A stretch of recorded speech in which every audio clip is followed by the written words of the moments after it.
안녕하세요. 홍수연입니다.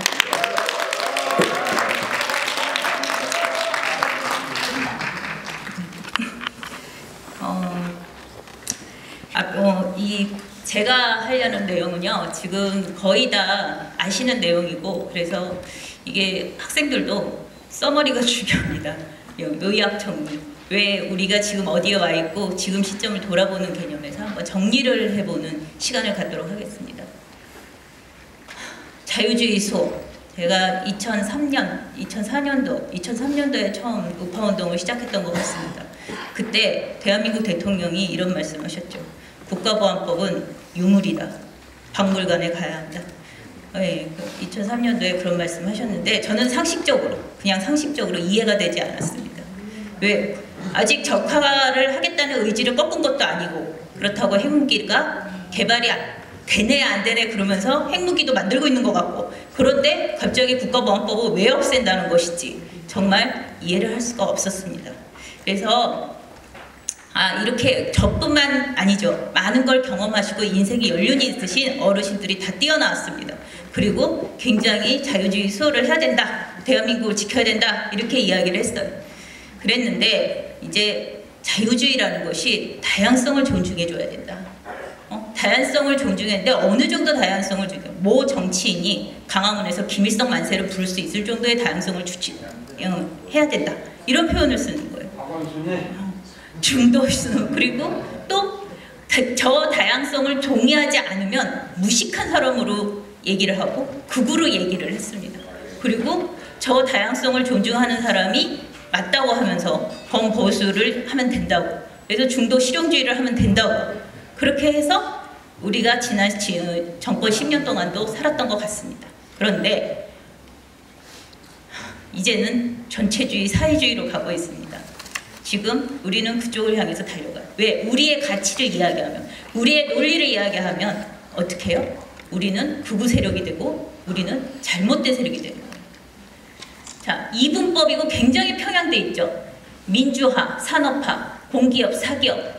권리는 있지만 또 책임 의무는 없고, 노동자는 있지만 자본가, 이렇게 나누어져 있어요. 이분법으로 나누어져 있는데 이쪽에 있는 민주화, 공기업, 권리, 노동자는 전부 긍정적인 단어입니다.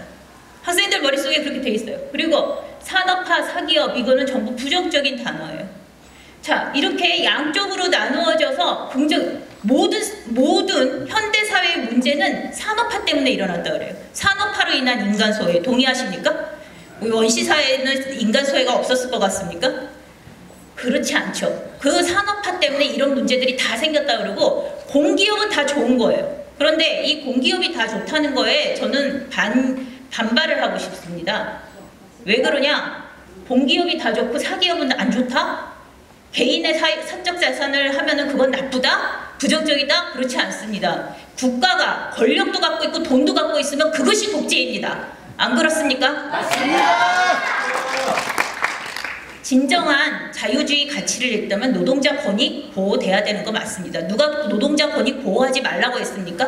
노동자 권익 보호하는 거 맞습니다. 그렇지만 노동자 권익이 보호되는 것만큼 자본가의 권익도 보호돼야 됩니다. 그리고 소수자의 인권이 있을 만큼 다수가 살 수 있는 그런 사회가 돼야 하는 겁니다. 이런 것이 균형 잡힌 생각입니다. 자, 제가 극우입니까? 아닙니다. 이렇게 주장을 하는 사람들을 극우라고 부르는 거지. 이렇게 주장하는 태극기 세력들을 극우라고, 이상한 무식한 사람이라고 지금 어떻게 해요? 씌우고 있고 색깔을 입히고 있습니다.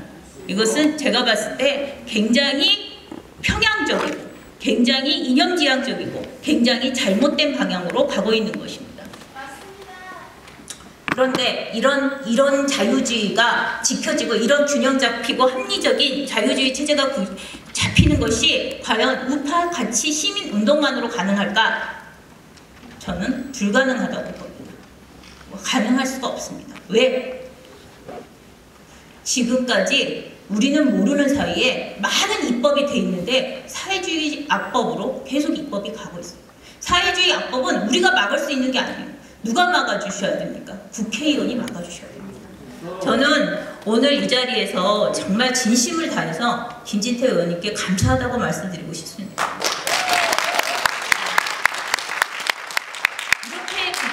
보이지 않게 시민단체, 우파운동 시민단체들하고 호흡을 같이 하시면서 저희들이 이 대한민국이 진짜 이분이 개인의 사적인 그런 욕심을 생각했더라면 그렇게 못하셨을 겁니다. 그런데 정말 나라를 위해서 이렇게 지켜주셨습니다. 그리고 지금까지 막아주셨습니다. 이거에 대해서 저희는 감사한 마음을 가져야 될 뿐만 아니라 이분의 그런 뜻하고 같이 가야 된다고 생각을 합니다.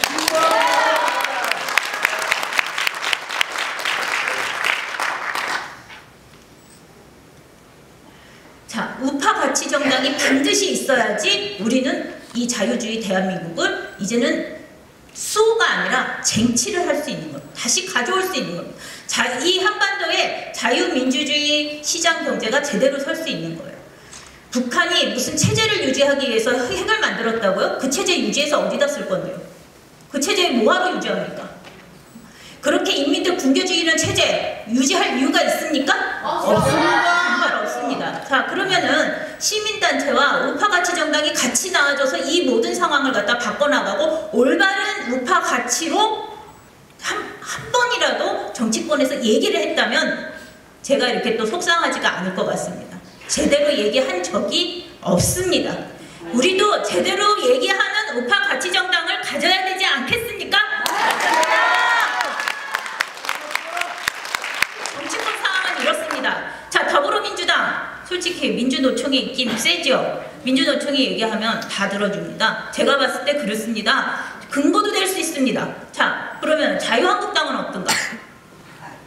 얼마 전에 원내대표께서 이 노조위원장 출신이시죠? 이분도 역시 노동자 권익이 우선입니다. 그리고 왜요? 그냥 이 노동자가 더 많은 것 같아서 그런 것 같습니다. 그거는 잘 모르겠지만, 근데 이렇게 노동자들의 권익을 우선한다고 해서 북한에서도 또 역시 이렇게 조선노동당을 하고 있습니다. 왜 전부 다 똑같은, 누구도 균형 잡힌 그런 것이 전혀 아닌 상황이라고 봅니다.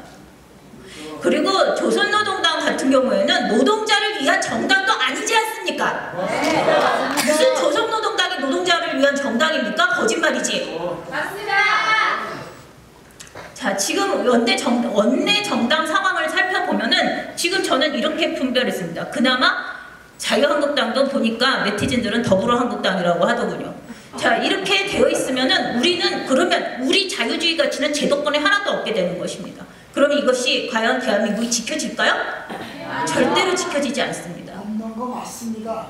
좌파가치정당은 이미 카르텔을 형성했어요. 이게 선거로도 바꾸기가 힘들게 됐습니다. 자, 좌파가치정당을 가지고 있는 정당들은 끝나고 나면 무슨 위원회를 그렇게 수십 개 만듭니다. 그게 다 뭡니까? 직업입니다. 내 개인의 직업을 위해서 어떻게 합니까? 악착같이 이번에 또 이 정당이 돼야 된다고 생각하는 사람들입니다. 이렇게 해가지고 게임이 되겠습니까? 안 됩니다. 정말 힘듭니다. 그렇죠? 그렇기 때문에 우리는 정말 나라를 위해서 하는 올바른 가치정당이 반드시 나와야 된다고 생각합니다. 자, 박근혜 대통령 탄핵의 의미는 무엇인가? 이승만이 건국을 했습니다. 박정희 대통령이 부국을 했습니다. 그리고 박근혜를 왜 탄핵시켰겠습니까? 이승만, 박정희를 수도 없이 모든 교과서 책, 교양도서까지 공과 과를 이야기하자고 그러면서 과만 이야기를 하지 공은 이야기한 적이 없어요. 그렇게 과만 주구장창 이야기를 하면서 박근혜 대통령까지 탄핵시켜놓고 바라는 건 대한민국은 잘못 태어난 나라다. 이거를 아이들한테 가르치고 싶은 겁니다. 여기에 절대 동의해 줄 수 없습니다. 결론, 우리는 무엇을 해야 합니까? 확실한 우파 가치 정당을 반드시 창출해내지 않으면 안 됩니다. 이제 묻지도 따지지도 말고 누가 가장 이것을 잘 실현해 줄 수 있는 정당인가, 사람이 정치인인가, 우리는 그런 정치인을 밀어줄 줄 아는 지성을 갖춰야 된다고 생각을 합니다.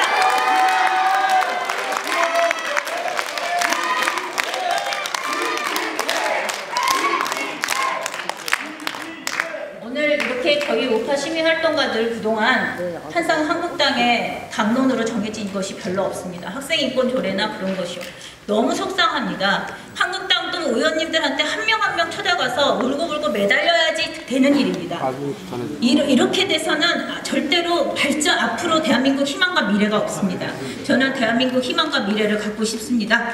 자, 우리 이런 자리를 마련해주신 김진태 의원님을 모시고 마지막 말씀을 듣고 마치겠습니다. 감사합니다.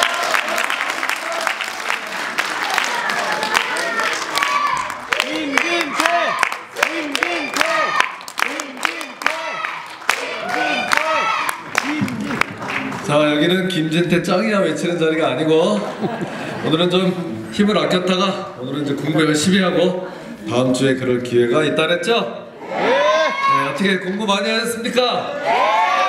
귀에 쏙쏙 들어오죠? 다른 때 같이 좀 따분하고 뭐 언제 끝나나 그러지 않았죠? 벌써 이제 12시가 넘었어요. 저도 같이 공부한 중에 정말 시간이 참 아깝다, 부족하다. 시간이 아까운 게 아니라 시간이 너무 모자란다 이런 생각이 많이 들었어요. 한 분이 최소한 30분씩은 좀 얘기를 들었으면 좋겠는데 이런 기회를 조만간 또 만들도록 그렇게 하겠습니다. 네, 감사합니다. 네.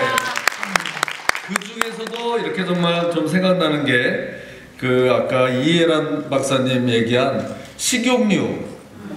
야, 우리 같은 사람은 그 사회가 오면 식용유 한 방울도 못 얻어 먹는 거지. 식용유는커녕 정치범 수용소지. 정치범 수용소에라도 있으면 다행이죠. 고사법.